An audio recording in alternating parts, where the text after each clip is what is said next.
Bonjour à tous et à toutes. Vous avez déjà dû sans doute ressentir de la colère suite à une séparation avec votre ex.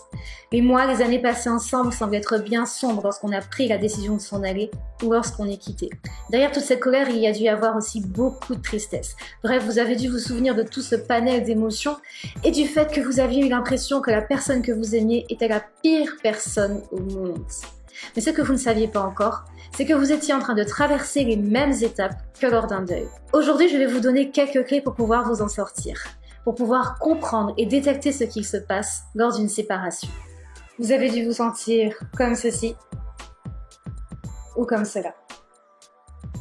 Il faut tout d'abord savoir qu'une relation est constituée de repères. Se lever ensemble, manger à telle heure, partir en vacances à tel endroit, fréquenter les mêmes amis, toutes ces choses sont des rituels et sont des repères. Lorsque la décision de rompre est prise, vous perdez ces repères. Et c'est très déstabilisant pour votre esprit et votre corps qui sont programmés à ces habitudes. Il se crée une réelle confusion car tout votre environnement change. Vous dormez mal, vous mangez mal. À ce moment précis de l'annonce de la rupture, vous êtes en train de traverser ce que l'on appelle la phase de choc, qui est le premier palier des étapes du deuil. Dans ces moments de tristesse et de colère peut subvenir un sentiment de manque.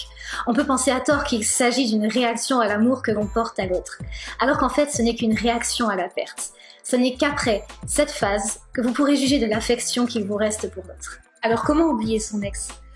Oublier son ex demande de faire confiance à ses trois alliés, l'acceptation, l'accompagnement et le temps.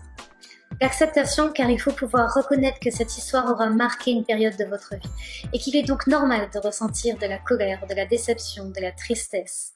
Il va falloir donc dans une première étape accepter le flux des émotions sans les interpréter.